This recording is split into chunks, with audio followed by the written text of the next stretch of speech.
तर नमस्कार विद्यार्थी मित्रांनो, आजच्या या व्हिडिओमध्ये आपण बघणार आहोत की MPSC ग्रुप सी ह्या परीक्षेचा सिलेबस काय असणार आहे. मित्रांनो, तुम्हाला माहित असेल की 2024 या वर्षी MPSC कंबाईन ग्रुप बी आणि ग्रुप सी ह्या दोन्ही पदांकरिता पूर्व परीक्षा ह्या वेगवेगळ्या असणार आहेत.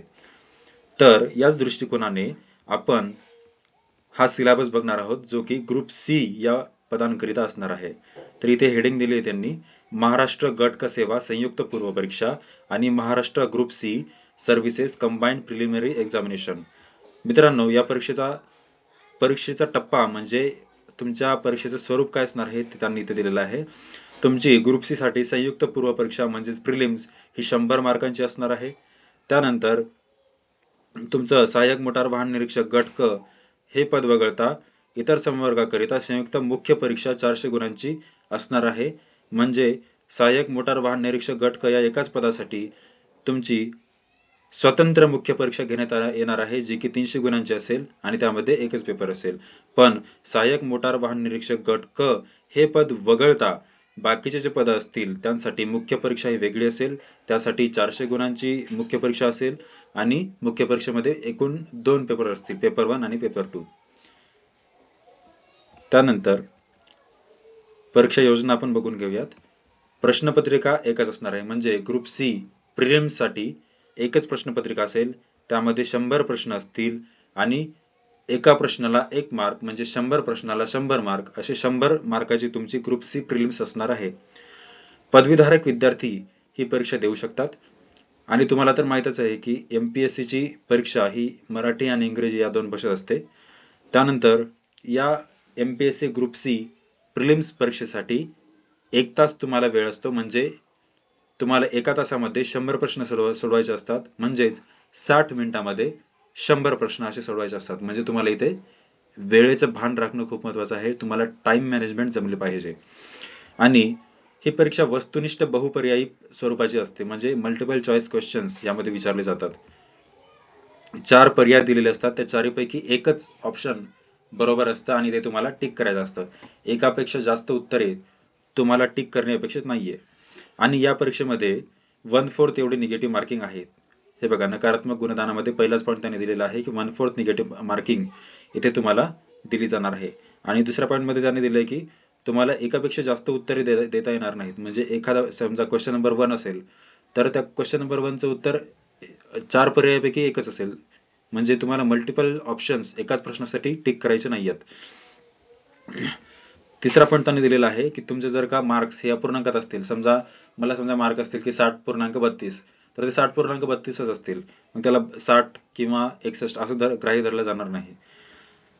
आणि चौथा पॉईंट त्यांनी दिलाय की समजा तुम्ही एखाद्या प्रश्नाचं उत्तर टिकच केलेलं नाहीये तर तुम्हाला त्याच्यासाठी निगेटिव्ह मार्किंग लागू होणार नाही. त्याच्याबद्दल तुम्हाला कोणताही मार्क मिळणार नाही किंवा तुमचा निगेटिव्ह मार्कमध्ये कोणताही मार्क वजा होणार नाही. त्यानंतर अभ्यासक्रम, या MPSC ग्रुप सी या परीक्षेसाठी अभ्यासक्रम काय आहे तो आपण इथे बघणार आहोत. तर मित्रांनो, तुम्हाला इथे टोटल 8 विषय त्यांनी दिलेले आहेत. पहिला विषय त्यांनी दिलाय इतिहास. आता हा अभ्यासक्रम नीट बघा. मी तुम्हाला खूप डिटेलमध्ये हा अभ्यासक्रम सांगणार आहे. असा अभ्यासक्रम तुम्हाला इतर कोणीही सांगणार नाही आणि अशाच प्रकारे तुम्ही जर अभ्यास केला तर तुमचं सिलेक्शन नक्की होईल. तर पहिला विषय आपण घेऊयात की इतिहास. तर इतिहासामध्ये त्यांनी दिलंय की आधुनिक भारताचा, विशेषतः महाराष्ट्राचा इतिहास. म्हणजे तुम्हाला इथे भारत प्लस महाराष्ट्राच्या इतिहासाचा अभ्यास करायचा आहे. पण यामध्ये एका शब्दावर तुम्ही भर द्या. आधुनिक भारताचा, विशेषतः महाराष्ट्राचा इतिहास त्यांनी म्हटलेला आहे. म्हणजेच तुम्हाला भारताच्या इतिहासाचा अभ्यास तर करायचा आहेच, पण त्याचबरोबर तुम्हाला जास्त भर द्यायचा महाराष्ट्राच्या इतिहासावर. हा पण तुम्हाला क्लिअर झाला असेल. ठीक आहे.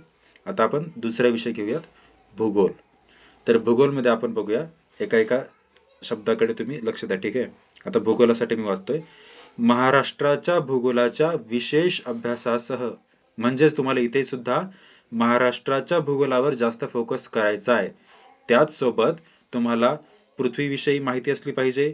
जगातील विभाग म्हणजे कॉन्टिनेंट्स त्याच्याबद्दल तुम्हाला माहिती असली पाहिजे.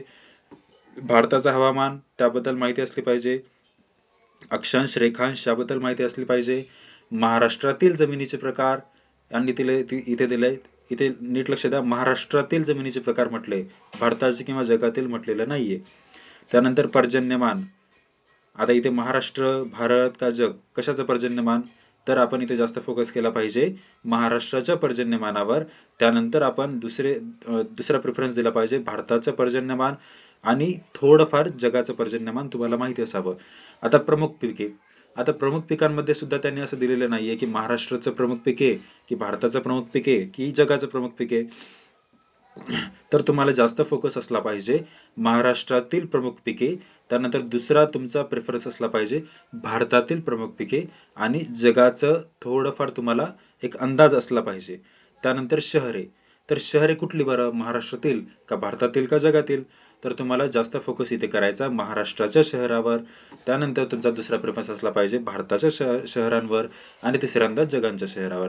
आता तशाच प्रकारे नद्या आणि उद्योगधंदे, हे पण तुम्हाला स्पष्ट दिलेलं नाहीये की भारताचं का महाराष्ट्राचं का जगाचं. तर पहिल्यांदा तुम्हाला महाराष्ट्राच्या नद्या आणि उद्योगधंद्यांवर फोकस करायचा आहे, नंतर तुमचा फोकस भारतावर असला पाहिजे आणि नंतर जगावर. आता तुम्हाला सगळ्यात जास्त प्रिफरन्स कोणाला द्यायचा हे कसं कळेल, तर ते कळेल तुम्हाला प्रिव्हियस इयर क्वेश्चन्स वरून. त्यामुळे सिलेबस वाचण्याच्या आधीच जर तुम्ही प्रिव्हियस इयरची क्वेश्चन पेपर चाळले, त्यांना नीटरित्या वाचलं, तर तुम्हाला लक्षात येईल की तुम्हाला महाराष्ट्राच्या कोणत्या घटकांवर फोकस करायचा आहे, भारताच्या कुठल्या घटकांवर किती फोकस करायचा आहे, जगातल्या कुठल्या विषयांवर किती डेप्थमध्ये अभ्यास करायचा आहे, हे तुम्हाला तिथे कळेल. त्यामुळे तुम्हाला इथे कळलं असेल की महाराष्ट्राच्या भूगोलाच्या विशेष अभ्यासासह तुम्हाला हे पुढचे घटक अभ्यासायचे आहेत. त्यानंतर तिसरा घटक मी आता सुरू करतोय, अर्थव्यवस्था.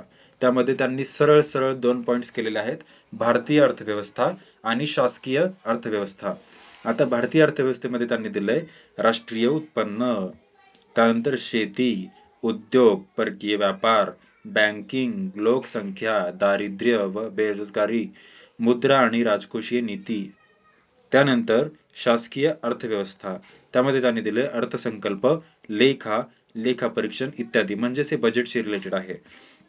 म्हणजे तुम्ही जोपर्यंत प्रिव्हियस इयर क्वेश्चन्स वाचणार नाहीत तेव्हा म्हणजे तुम्ही जर का प्रिव्हियस इयर क्वेश्चन्स वाचलेच नाही तर तुम्हाला कळणारच नाही की आपण काय वाचायचंय, किती डेप्थ मध्ये वाचायचंय, कोणते पॉइंट्स इम्पॉर्टंट आहेत, कोणते नाहीयेत, कोणते पॉइंट सोडायचे हे तुम्हाला कळणार नाही. त्यामुळे तुम्ही जर का प्रिव्हियस इयर क्वेश्चन्स वाचत नसाल तर तुमचा एमपीएससीचा अभ्यास करून काहीही फायदा नाही. तुम्ही कितीही टॉपर्सचे इंटरव्ह्यू बघा, ते तुम्हाला नक्की सांगतील की previous year questions are the most important things to be done in the preparation. Okay. त्यानंतर चालू घडामोडी बघूयात आपण. 4 नंबरचा पॉइंट आहे चालू घडामोडी. चालू घडामोडी हा सर्वात इम्पॉर्टंट पॉइंट आहे, कारण की चालू घडामोडींना धरूनच इतर स्टॅटिक विषयांचे क्वेश्चन्स तयार होतात आणि ते परीक्षेमध्ये विचारले जातात. तर चालू घडामोडीमध्ये त्यांनी दिले जागतिक तसेच महाराष्ट्रासह भारतातील, म्हणजेच तुम्हाला सर्वात जास्त फोकस महाराष्ट्राच्या करंट अफेअर्सवर करायचा आहे, नंतर भारताच्या आणि नंतर जगाच्या. हे तुम्हाला कधी कळेल, प्रिव्हियस इयर क्वेश्चन्स वाचल्यानंतर. बघा, मी तुम्हाला नेहमी प्रिव्हियस इयर क्वेश्चन्सची आठवण करून देतोय, त्यामुळे प्रिव्हियस इयर क्वेश्चन वाचा वाचा वाचा. आता 5वा पॉइंट त्यांनी दिले राज्यशास्त्र. आता यांनी जरी एकच शब्द दिलेला असेल राज्यशास्त्र, तरी राज्यशास्त्रामध्ये 2 घटक येतात, एक म्हणजे राज्यशास्त्र आणि दुसरं म्हणजे पंचायती राज. तर तुम्हाला हे दोन्ही घटक चांगल्या प्रकारे अभ्यासणं महत्वाचं आहे, मस्ट आहे. त्यानंतर 6वा पॉइंट बघूया, सामान्य विज्ञान. यामध्ये त्यांनी फिजिक्स, केमिस्ट्री, झूलॉजी, बॉटनी आणि हायजीन असे 5 विषय त्यांनी दिलेले आहेत. यामध्ये तुम्हाला 6वी ते 10वी किंवा 6वी ते 12वी चे स्टेट बोर्ड किंवा NCERT तुम्ही वाचू शकता, किंवा भस्के सरांचं एक सायन्सचं पुस्तक आहे ते पण तुम्ही वाचू शकता. मित्रांनो, या सिलेबसच्या अकॉर्डिंग कोणती बुक लिस्ट वापरली पाहिजे त्याचा पण एक सेपरेट व्हिडिओ मी बनवलेला आहे. तर त्या सेपरेट व्हिडिओची लिंक सुद्धा मी याच्या डिस्क्रिप्शन मध्ये देऊन जाईल, तर तुम्ही तो पण व्हिडिओ बघून घ्या. म्हणजे तुम्हाला अभ्यास करताना कुठलाच पॉइंट असा अनक्लिअर राहणार नाही. सगळे पॉईंट्स तुमचे क्लिअर होतील. कोणते पुस्तक वापरावेत, सिलेबसचं महत्त्व काय, प्रिव्हियस इयरचं क्वेश्चनचं महत्त्व काय, ते सगळं तुम्हाला या व्हिडिओमधून कव्हर होत असेल. त्यानंतर 7वा पॉईंट त्यांनी दिलेला आहे अंकगणित. यामध्ये त्यांनी सोप्या भाषेत दिले की बेरीज, वजाबाकी, गुणाकार, भागाकार, दशांश, पूर्णांक व टक्केवारी इत्यादी. पण मित्रांनो, जोपर्यंत तुम्ही प्रिव्हियस इयर क्वेश्चन बघणार नाहीत तोपर्यंत तुम्हाला मॅथ्सचा अभ्यास काय करायचा, कसा करायचा, किती डेप्थमध्ये करायचा, कुठून करायचा काहीच कळणार नाही. त्यामुळे प्रिव्हियस इयर क्वेश्चन बघा आणि नंतर अभ्यास करा. त्यानंतर 8वा पॉईंट आपण बघूया बुद्धिमापन चाचणी म्हणजे रिझनिंग. तर उमेदवार किती लवकर व अचूकपणे विचार करू शकतो हे आजमावण्यासाठी प्रश्न. आता तुम्हाला इथून काय कळते का की कोणते टॉपिक्स विचारणार आहेत रिझनिंगचे? नाही कळते.